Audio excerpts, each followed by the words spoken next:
여러분, 기니비사우라는 나라를 들어보신 분 한 번 손 들어보세요. 기니비사우. 한 분 딱 계신 것 같아요.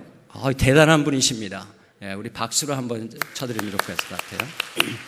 어떻게 아시는지 모르겠지만 이 기니비사우라는 나라는 어디에 있냐면, 여러분 보시면 이 아프리카 서북부의 조그만 나라입니다. 이 바다를 끼고 있는 나라이기도 한데요.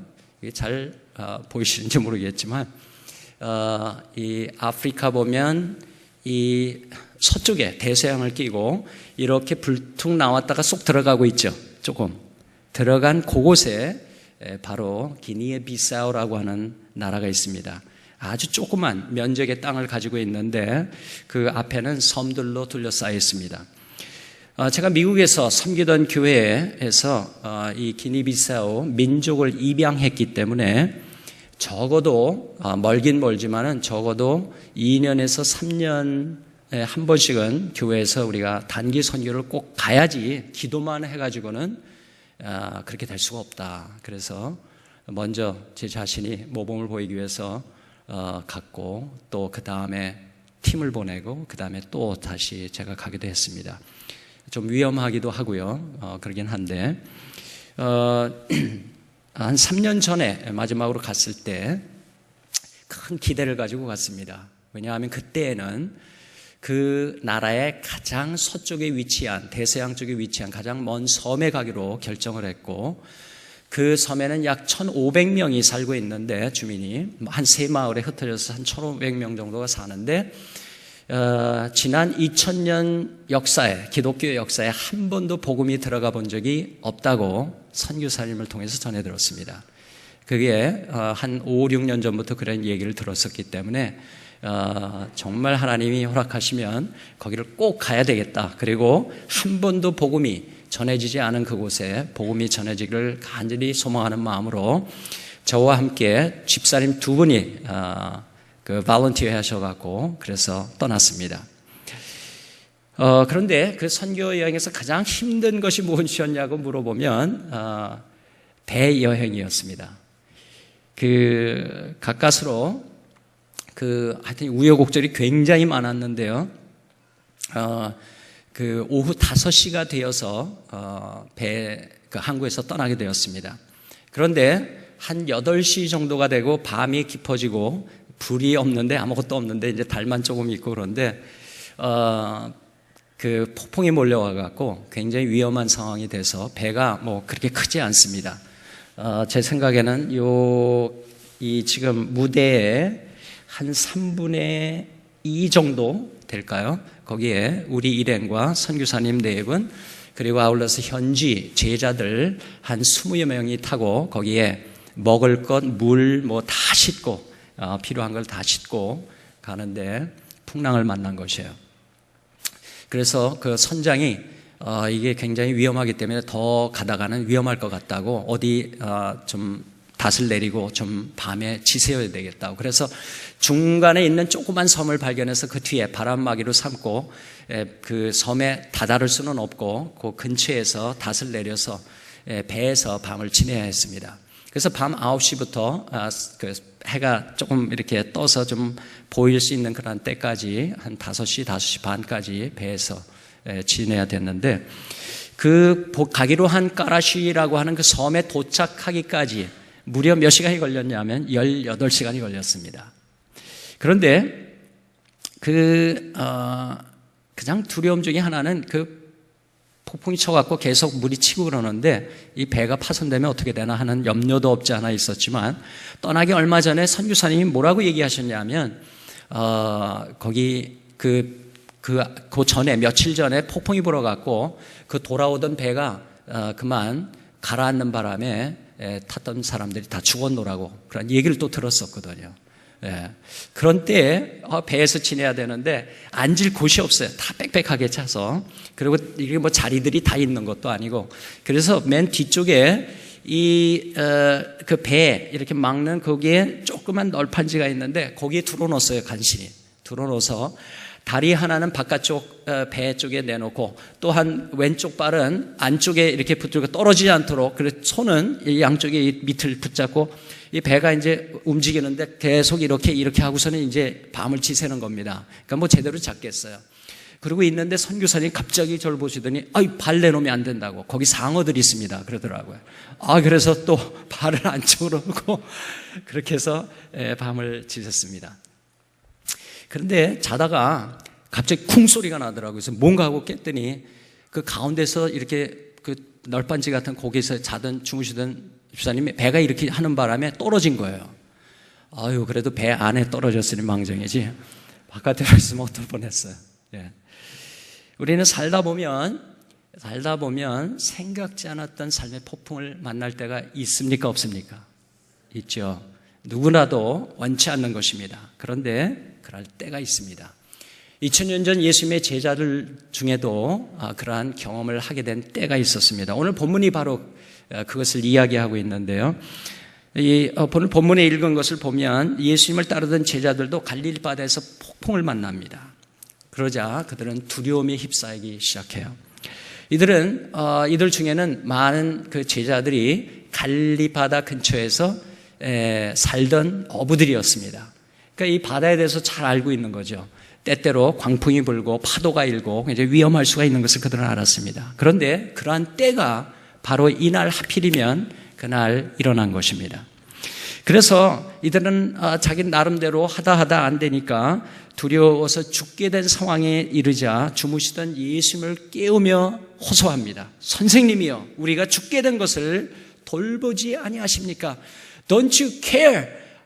우리의 상관없이 이렇게 잠만 주무시는 겁니까? 뭐 좀 하셔야 되는 거 아닙니까? 하고 이들은 소리를 친 거예요. 그럴 때 예수님께서 잠에서 깨셔서 어찌하여 이렇게 무서워하냐고 말씀하시며 이 바다를 잠잠케 하셨어요. 예. 이 말씀을 통해서 주님께서 우리에게 주시는 중요한 교훈이 있습니다. 따라서 하십시다. 믿음이 작아지면 두려움은 커지고, 믿음이 커지면 두려움은 사라진다. 예. 그래서 이 믿음이 작아지면 뭐가 커져요? 두려움은 커지게 되어 있어요. 그런데 이 믿음이 커지면 두려움은 작아지는 것입니다. 믿으십니까?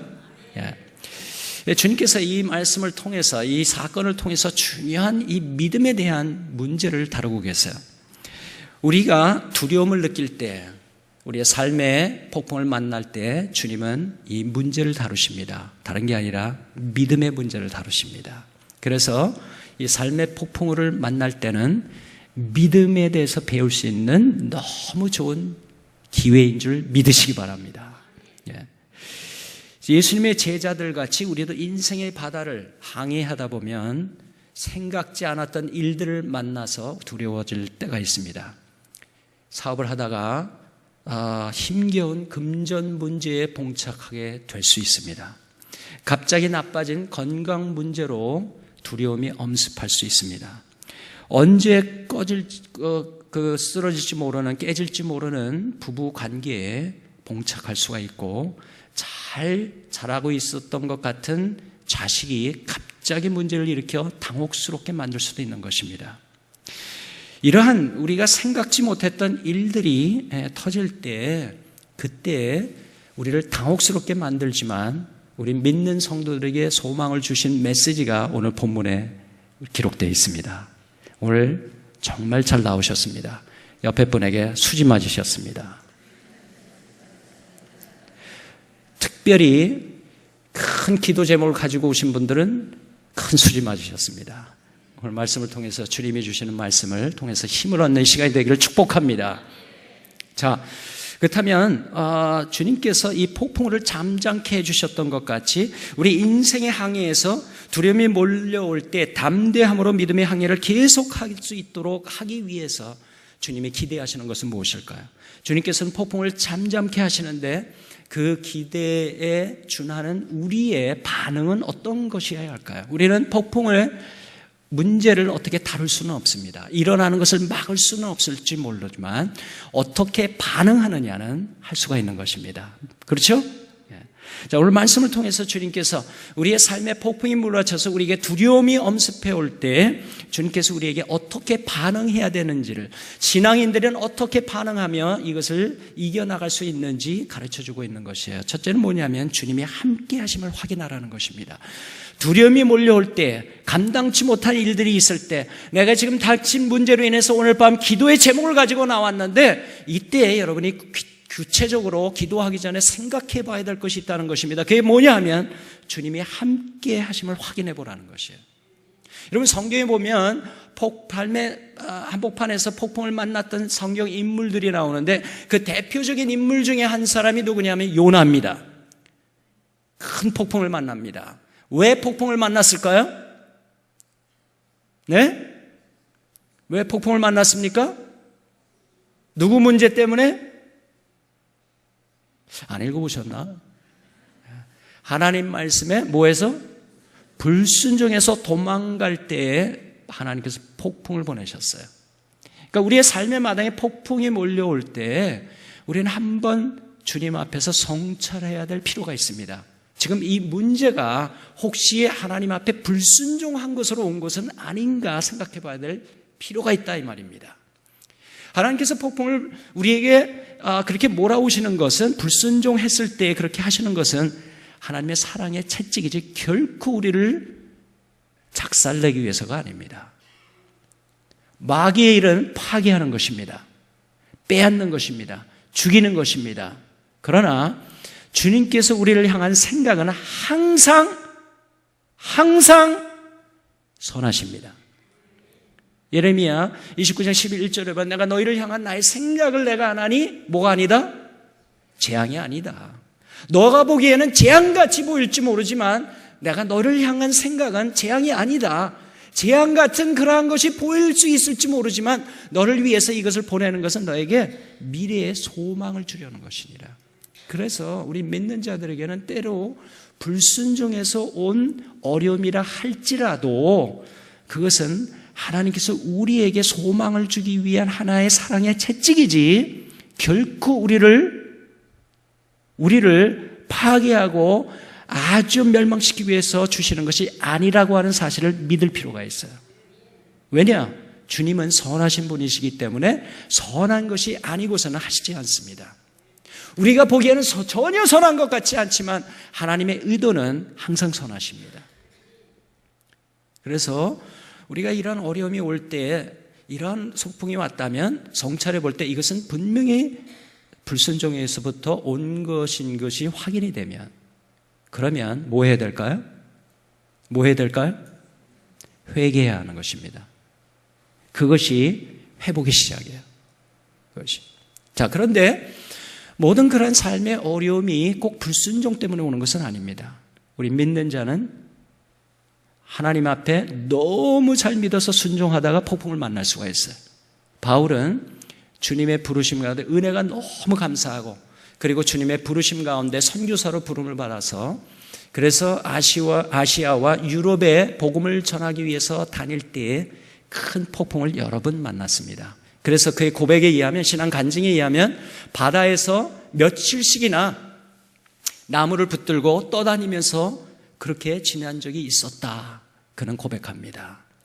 그러니까 우리가 복음을 전하고 그렇게 열심히 주님을 섬기는 가운데 어려움이 올 수 있다 없다? 올 수 있는 것입니다. 자, 그럴 때 마음이 아프고 그리고 억장이 무너질 수 있는 것 같이 느껴질 수도 있지만 그것이 순종하다가 주님의 일을 하다가 그러다가 섬기다가 어려움을 당한 것이라면 그것은 우리가 하나님 앞에 찬송할 거리가 되는 것입니다. 그러나 지금 오늘 본문에 나온 것을 보면 조금 색깔이 다릅니다.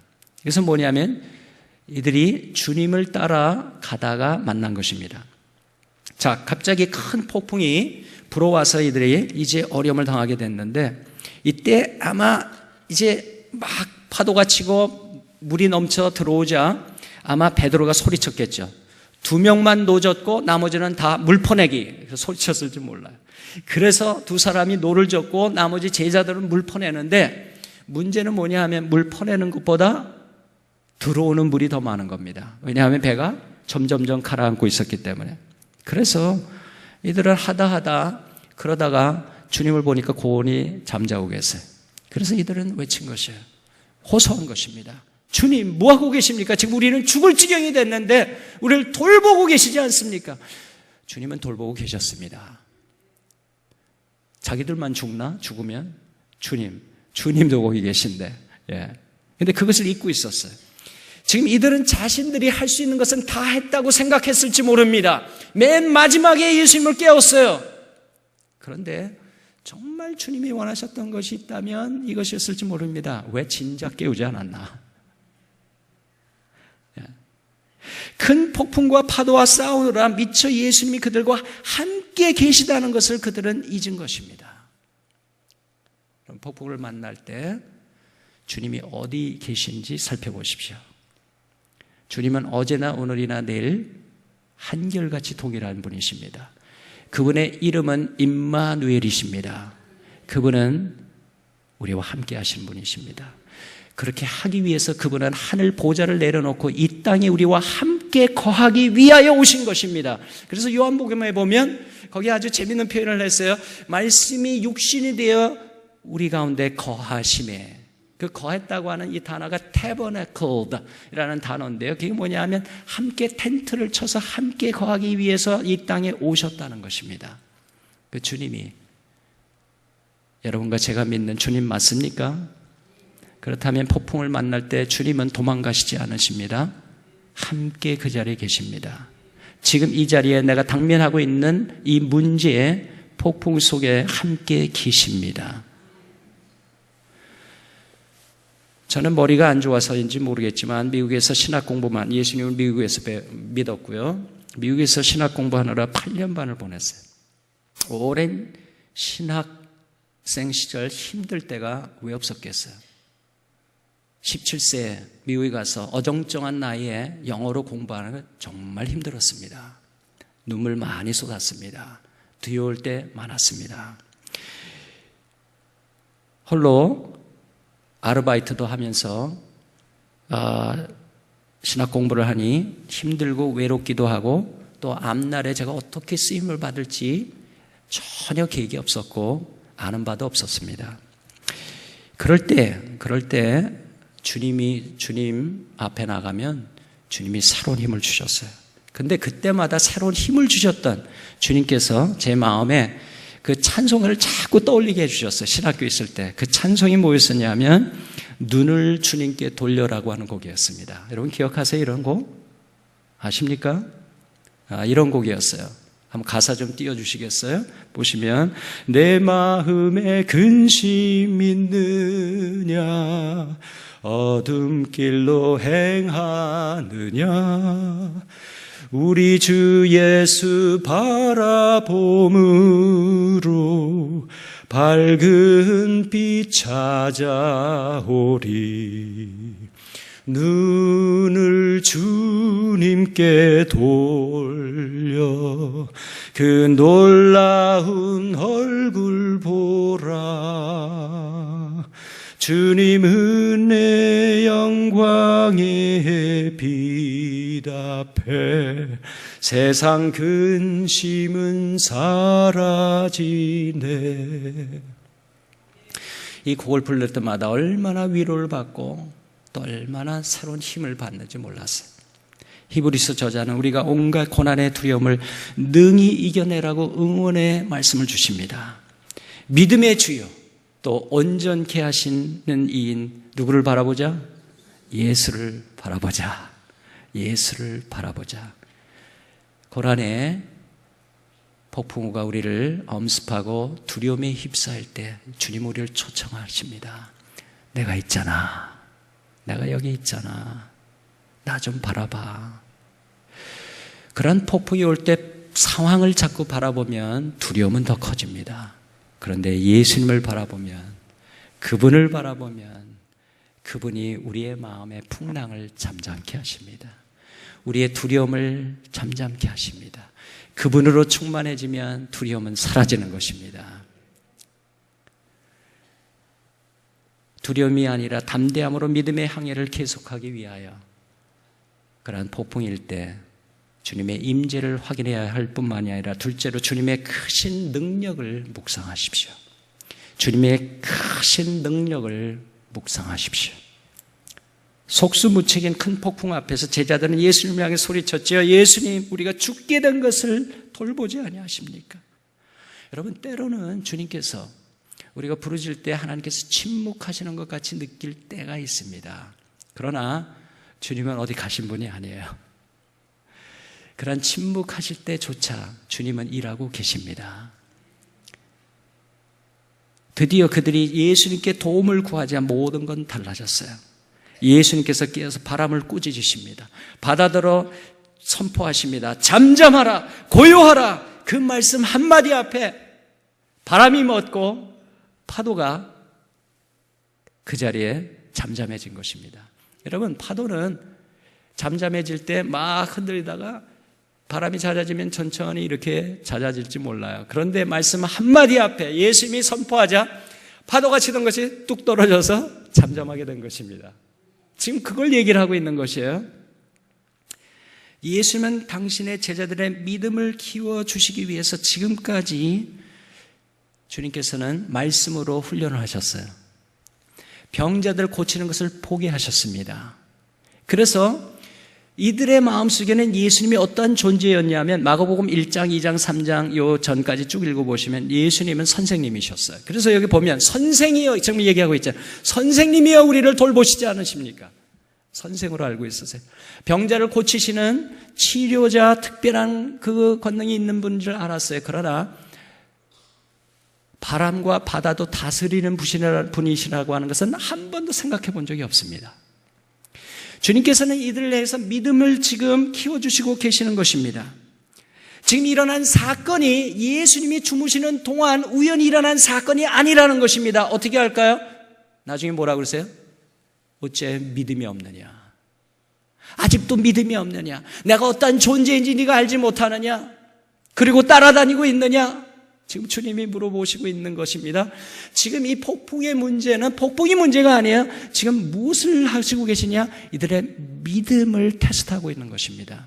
예수 그리스도가 어떤 분이신가를 이들로 하여금 배우게 하기 위해서 지금 폭풍을 주님이 일으키신 것입니다. 어떻게 알아요? 그것을 다스리시는 분이기 때문에 바람조차도 풍랑조차도 주님이 명하시지 않으면 안 일어나는 것입니다.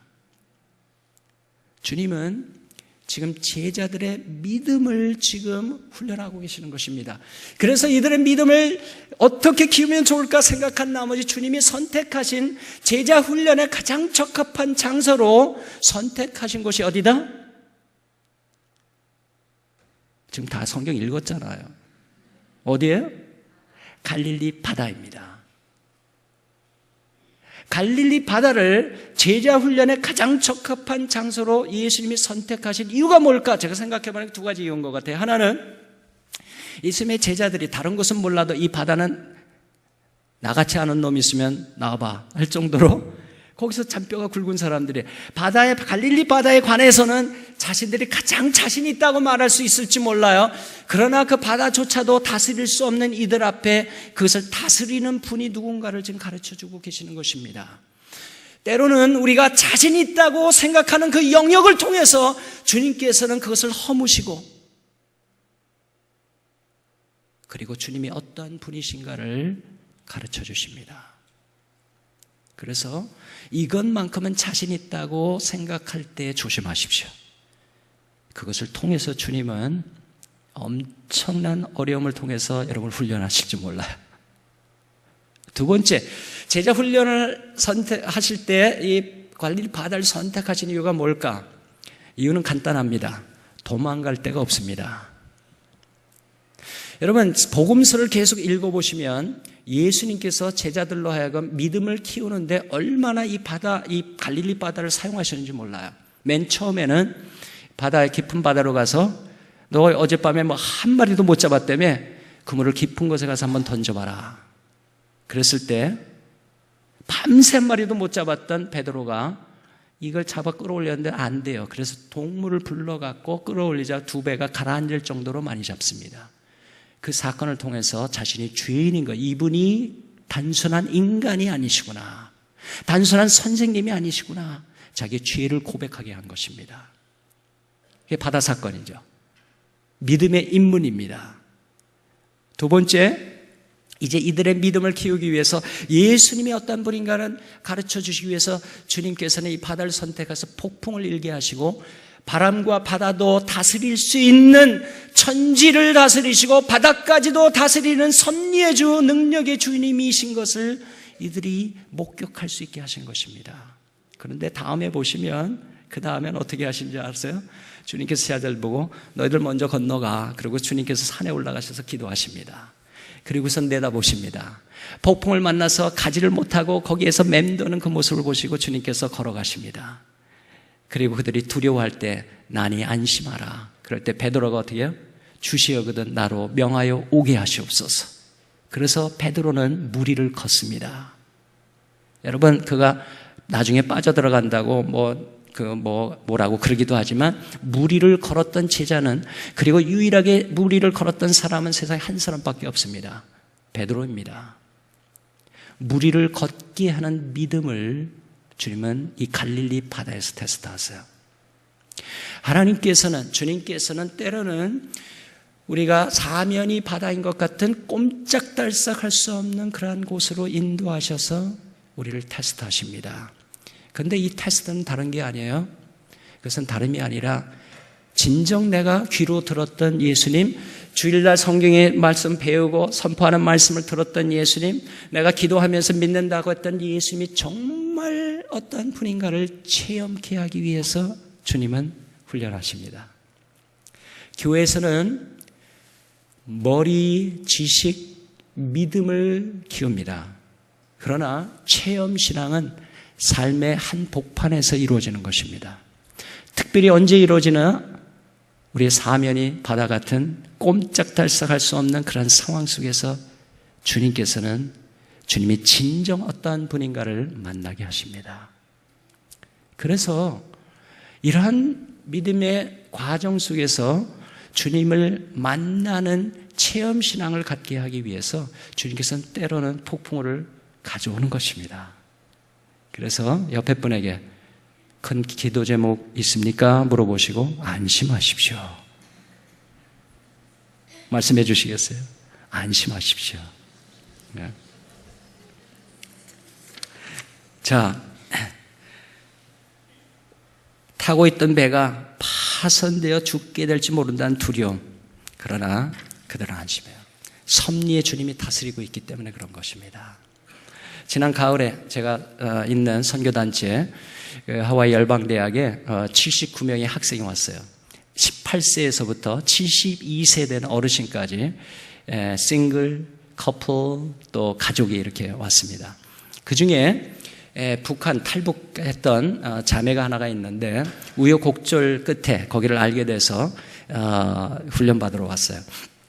거기서 3개월 훈련을 받고 2개월 아웃리치 선교여행을 떠나게 되는데요. 그 3개월 훈련을 받는 후반기에 접어들었을 때 이제 아웃리치 선교여행을 떠날 때 가까울 때가 됐는데 이 자매가 교회는 다녔지만 하나님 체험신앙, 그러니까 머리를 믿는 거는 있는데 하나님 정말 산 체험이 없어서 난 산 체험 주님 만나고 싶어요. 이런 기도하고 있었던 자매였어요. 그래서 간사들도 같이 기도를 하고 그랬는데 이제 떠날 때가 다서 이제 그 비용을 내야 되는데 그날이 마감일이었기 때문에 마지막 돈을 지불하기 위해서 이제 다른 걸 먼저 내고 그 다음에 이제 한 900 몇 불을 가지고 그날 내기 위해서 아침에 이제 모임에 참석을 하는데 그날 비가 조금 좀 부슬부슬 와서 자켓을 입었던 모양이에요. 돈을 갖다가 옆에다 찌르고서는 그러고서는 우리 모임 장소에 왔는데 딱 도착하자마자 어머나 보니까 돈이 없는 거야. 돈이 다 없어졌어요. 오다가 다 흘렸는지 어쨌는지 다 없어져 버렸어요. 그래갖고 아침 모임에 즉시 그냥 카톡으로 다 연락이 왔어요. 이 자매가 지금 돈을 다 잃어버렸는데 좀 찾아볼 수 있도록 기도해 주시고 찾도록 특별히 기도해 주시기 바랍니다. 다 기도하고 그것은 모임이 이제 전체 모임 한 400~500명이 모였는데 세계 각곳에서 왔죠. 그래서 모여서 강사님이 이제 쭉 다니면서 이제 어떻게 어떠냐고 물어보고 그러는데 이 자매 앞에 왔어요. 지금 울상이 돼가지고 이 아우리치 돈을 내야 되는데 아침에 이게 다 잃어버렸노라고. 그래서 그 얘기를 듣고 바로 마이크로 지금 이 자매가 탈북한 자매인데 지금 여기 와서 훈련을 받고 지금 이러는 건데 이 돈을 다 잃어버렸다고 합니다. 우리 같이 기도하십시다. 그래서 기도를 했는데 저쪽에서 한 학생이 다른 학생 그 외국에서 온 학생이 지금 이 시간 헌금합시다 그런 거예요. 그래갖고 큰 박스를 가지고 갖다 놓고 하나님께서 감동을 주시는 대로 이 자매의 아우리치를 위해서 하나님이 감동하신 대로 헌금합시다. 그리고 다 학생이죠. 와서 간사들도 그렇고 십시일반으로 뭐 돈을 놓고 막 그러는데 얼마 거쳤냐면 2,700불을 쳤어요. 그냥 할렐루야 하고 나타나고 뭐 이 자매도 울고불고 하나님이 지금 산체험을 좀 해달라고 그랬는데 이 지금 공동체를 통해서 하나님께서 자기 실수임에도 불구하고 그렇게 된 겁니다.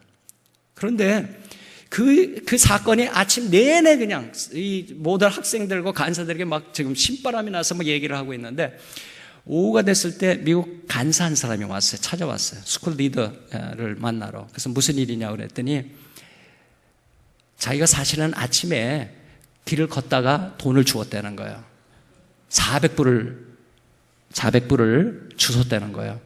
근데 아침에 이야기를 들어보니까 그 자매 잃어버렸다는 얘기를 듣고 가책을 받고 가지고 온 겁니다.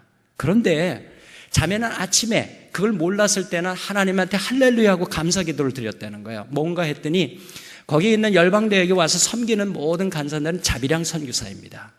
자기가 펀드레이즈를 해야 돼. 근데 돈이 없어갖고 자기의 숙박비를 400불, 한 달에 400불을 내야 되는 그날이 데드라인. 그날 내야 되는데 아침에 길을 걷다가 하나님이 이 돈을 어디서 부어주셨는지 하늘에서 주셨는지 400불을 그날 주셨다는 거예요. 할렐루야 하고 감사 기도를 했는데 조금 나중에 보니까 어느 자매가 잃어버린 게 알게 된 거예요.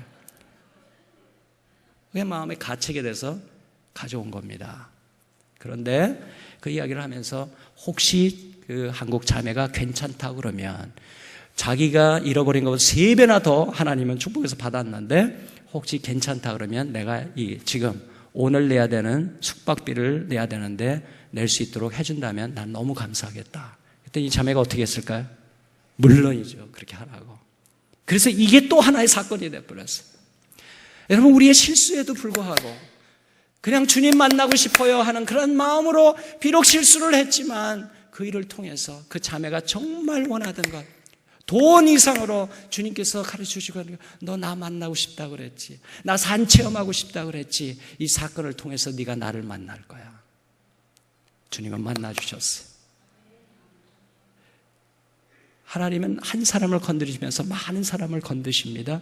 공동체의 한 사람을 건들 때 하나님께서는 여러 사람을 건드십니다. 가족을 건드시고 거기에 있는 목장이나 그 그룹을 만지시고 그 다음에 또 관계된 사람을 만나시고 그리고 만지시고 그리고 교회를 만지시는 것이에요.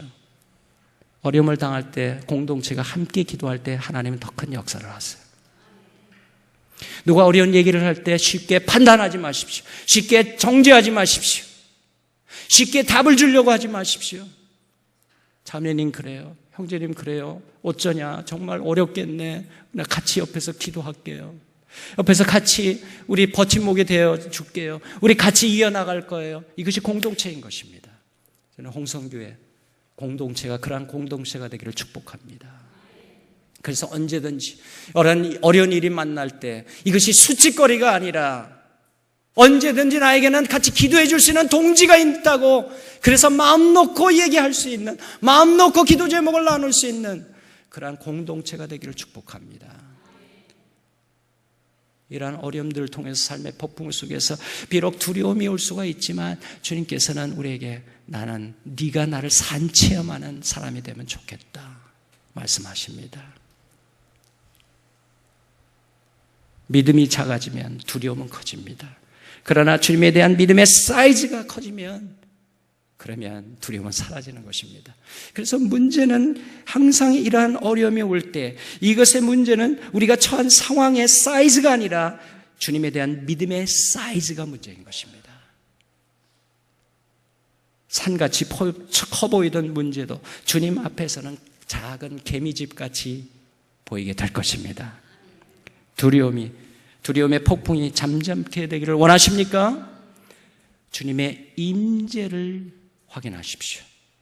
주님의 능력을 묵상하십시오. 셋째로 주님이 주신 약속을 붙드십시오. 주님의 주신 약속을 붙드십시오. 우리에게 처해지고 있는 상황은 항상 모든 것을 우리에게 안심하도록 약속하고 있지 않습니다. 그러나 주님이 우리에게 주시는 약속은 결코 실패하는 법이 없습니다.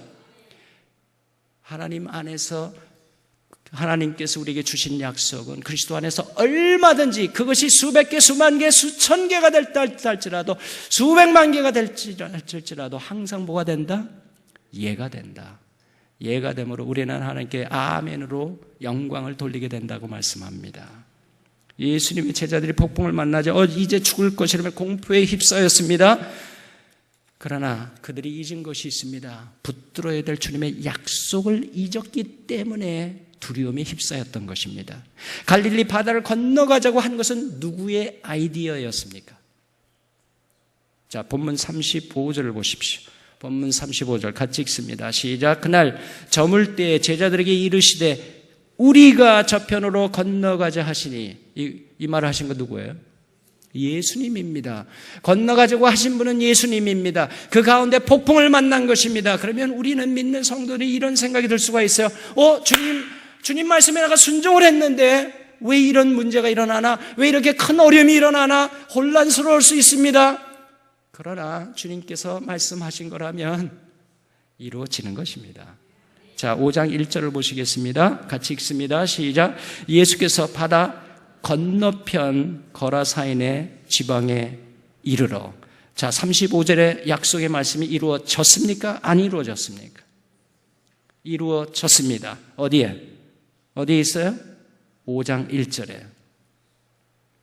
자, 주님이 우리가 함께 가자 했다면 주님과 함께한 제자들 다다르는 것입니다. 누구의 말씀이기 때문에? 주님이 주신 약속이기 때문에 그런 것입니다. 예수님의 말씀대로 믿고 순종하면 어떤 어려움도 없을 것이라고 주님은 약속하신 적이 없습니다.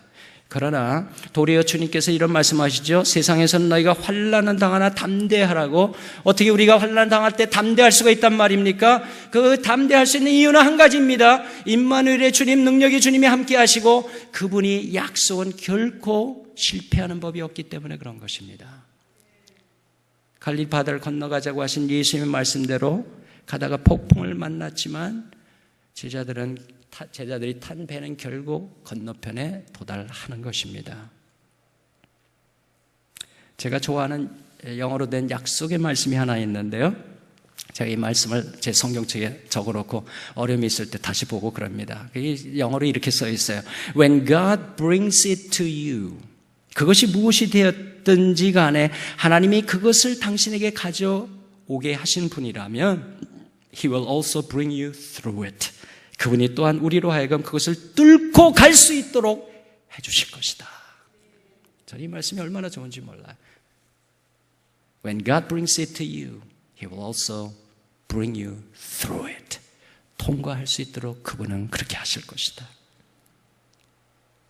하나님이 그것을 여러 기도 제목을 가지고 있는 감당기 어려운 그것을 가져오게 하신 분이시라면 그분의 섭리 가운데 우리가 알지 못하는 그런 섭리 가운데 가져오게 하신 섭리의 주님이라면 그분의 섭리와 능력 가운데 선하신 그분은 우리로 하여금 우리는 건너편에 다다를 거야. 그분을 신뢰하시기 바랍니다. 2년 전 저는 제가 아틀란타, 미국의 조지아주에 있는 아틀란타에서 6년 동안 담임 목회로 섬기던 교회를 사임했습니다. 섬기던 교회는 한때 한 500명 정도 이렇게 성장하고 있었지만 여러 가지 상황에 부딪히면서 제가 여러 기도를 하면서 생각을 하게 되었어요. 그런데 가장 큰 부담이 뭐였었냐 하면 왠지 제가 거기에 눌러서 계속 65세까지 혹은 70세까지 담임 목회를 한 것이 굉장히 부담스러웠습니다. 어쩌면 그 상황에서 하나님께서 예비하신 또 다음 목사님이 오신다면 교회가 계속 더 성장하고 자랄 것 같은 그런 마음이 들고 계속 제가 그러한 성장의 과정 속에서는 쓰임을 받은 것이 있겠지만은 그러나 거기에 계속 머물러 있는 것이 참 하나님께서 계속 제 마음에 그런 부담을 주셨어요. 그렇다고 다른 교회, 더 큰 교회나 어떤 교회, VMR 교회가 VMR 목회지가 있었던 것도 아니었고 그때 당시에 제 막내딸이 아직 대학 졸업하기까지 2년이 더 남은 그런 상황에 있었는데요.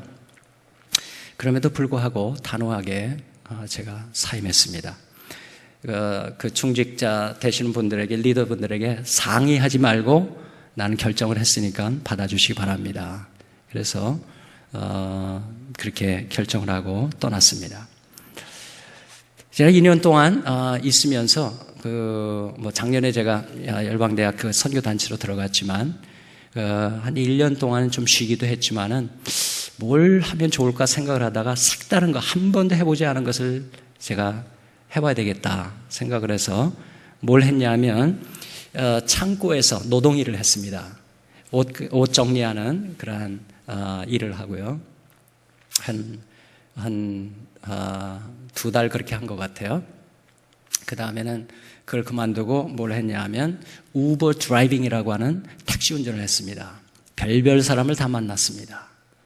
그리고 또 주말에 농장에 가서 쭈그리고 앉아서 뭘 줍는 그런 농장 일도 하고 그런 일을 했는데 참 좋은 경험을 많이 했고, 정말 교인들이 얼마나 힘들게 일을 하면서 신앙을 생활을 하는가, 이것을 더 가슴 깊이 느끼는 그러한 시간이 되었습니다.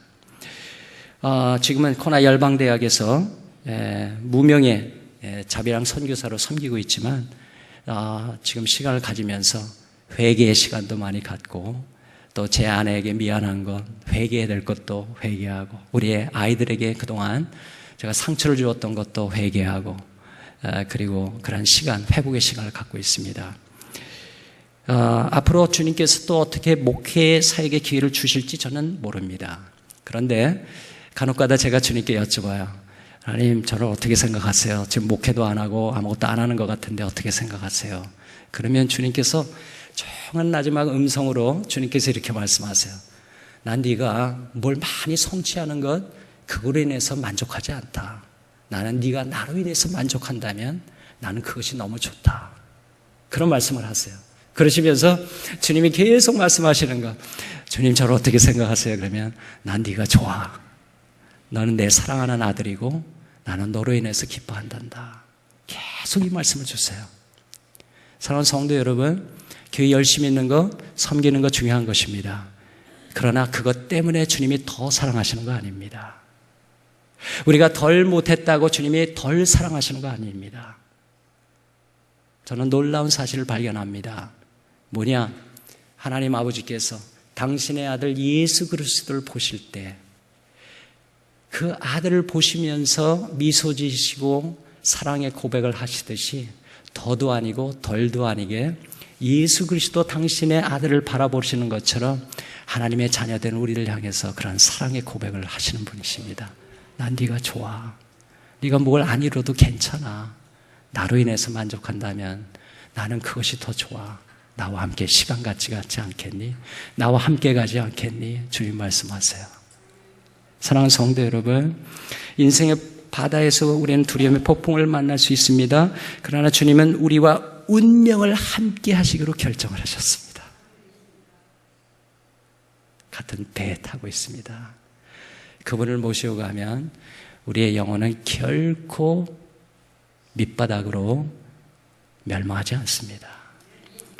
그분은 앞에 갈 때마다 두려움이 아니라 그분은 우리를 두 팔 들어 감싸 안으시고, 그리고 우리를 함께 인도하시고, 우리가 정 힘들어할 때 우리를 번쩍 들어서 그 고난의 장을 이겨나갈 수 있도록 도우실 것입니다.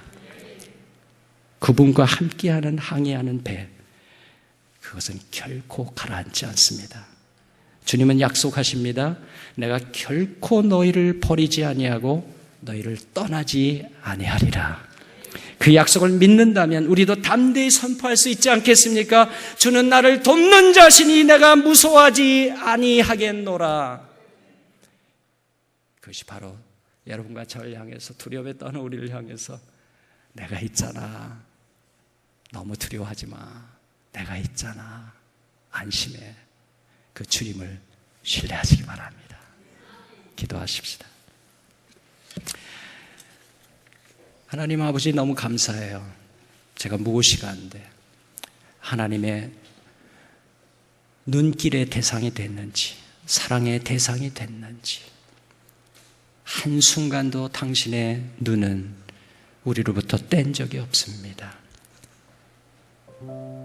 설령 자신의 어린 자식을 잊을 애미가 어디 있겠냐고 물으셨던 주님, 그러나 설령 그 애미가 자기 자식을 잊을지라도 난 너를 결코 잊지 않을 거야 말씀하시는 그분이 우리의 하나님 아버지심을 감사합니다. 그래서 주님, 맞아요. 제가 지금 항해하고 있는 믿음의 항해, 이 배에 주님이 계신 거 다시 찾아보겠어요. 주님께 나아가겠어요. 주님이 진정 어떤 분이신지 가르쳐 주세요. 체험하고 싶어요. 그래서 새롭게 만난 주님과 더불어 주님 안에 주님이 저와 함께 시작했던 이 믿음의 여정을 잘 완주할 수 있도록 도우실 주님을 신뢰하겠나이다. 주님, 붙드시옵소서. 붙드시옵소서. 주여, 붙드시옵소서. 주여, 붙드시옵소서. 연약한 이 손길, 믿음의 손길을 붙들어 주시옵소서. 우리 통성으로 기도하시겠습니다.